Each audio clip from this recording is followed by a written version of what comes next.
Hello दोस्तों। Are के learns point में एक बार फिर से आपका बहुत बहुत स्वागत है। मेरा नाम है राहुल राज, जो कि आपको पता ही है। वाणिज्य, व्यापार और उद्योग में अंतर क्या होता है, पेपर में 100% पूछा जाएगा, लिख कर रख लो अभी, ठीक है।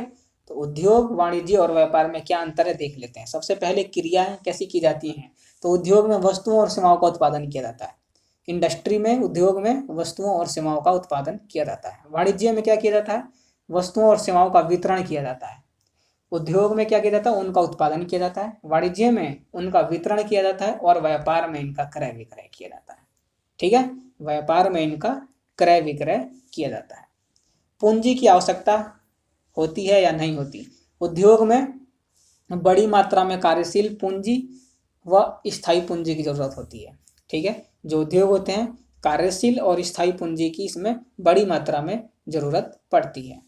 और जो वाणिज्य है, इसमें स्थायी पूंजी की कम और कार्यशील पूंजी की अधिक जरूरत होती है, ठीक है। ये बात ध्यान रखना कि उद्योग में कार्यशील और स्थायी दोनों की आवश्यकता होती है, लेकिन वाणिज्य में स्थायी की कम और कार्यशील पूंजी की अधिक जरूरत होती है, ठीक है। और व्यापार में क्या होता है, स्थायी पूंजी की कम जरूरत होती है और जो कार्यशील पूंजी होती है वह व्यापार के मात्रा पर निर्भर करती है, ठीक है। जो कार्यशील पूंजी की मात्रा होती है व्यापार पर निर्भर करती है कि व्यापार कितना बड़ा करना है, उसके ऊपर ही कार्यशील पूंजी निर्भर करती है। अगला है क्षेत्र, स्कोप क्या है। उद्योग प्राथमिक, गौण व सेवा उद्योग सम्मिलित है। कहा था ना मैंने, तृतीय उद्योग को सेवा उद्योग भी कहते हैं। तो प्राथमिक, गौण और तृतीय उद्योग को सेवा उद्योग भी कहते हैं। तो इनमें यही तीन क्षेत्र हैं, यही तीन कार्य किए जाते हैं। वाणिज्य में क्या बताया थे मैंने, पीछे ही बताया, व्यापार और व्यापार की सहायक क्रियाएं सम्मिलित होती हैं, ठीक है।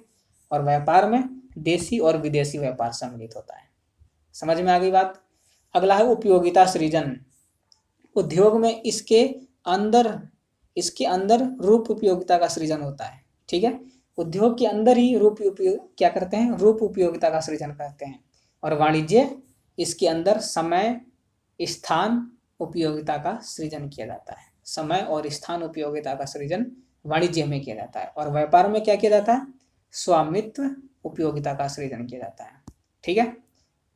स्वामित्व उपयोगिता का सृजन करना मतलब कि स्वामित्व चेंज करना, मतलब जैसे कोई भी प्रोडक्ट अभी है मेरे पास, मैंने आपको बेच दिया, तो उसका स्वामित्व, उसका ओनरशिप मेरे से हटकर आपके पास चला गया, तो ये यहाँ पर क्या हुआ, स्वामित्व का सृजन हुआ, ठीक है।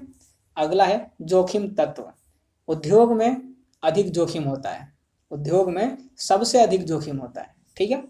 वाणिज्य में उद्योग के मुकाबले कम जोखिम होता है और व्यापार में कम जोखिम होता है, क्योंकि व्यापार में करना क्या है, लेना है एक तरफ से, दूसरी तरफ बेच देना है, खरीदो बेचो का काम है व्यापार करना, ठीक है। निर्भरता, जो उद्योग होता है, वाणिज्य तथा व्यापार दोनों उद्योग पर निर्भर करते हैं। जो वाणिज्य और व्यापार हैं, ये दोनों उद्योग पर निर्भर करते हैं, क्योंकि अगर उद्योग ही नहीं होगा तो वाणिज्य और व्यापार भी नहीं होंगे। क्यों, क्योंकि जो भी उद्योग में प्रोडक्शन किया जाता है उन्हीं से वाणिज्य और व्यापार चलता है, ठीक है। अब वाणिज्य है जो, वो व्यापार के बिना संभव नहीं है, जो वाणिज्य व्यापार के बिना संभव नहीं है, ठीक है।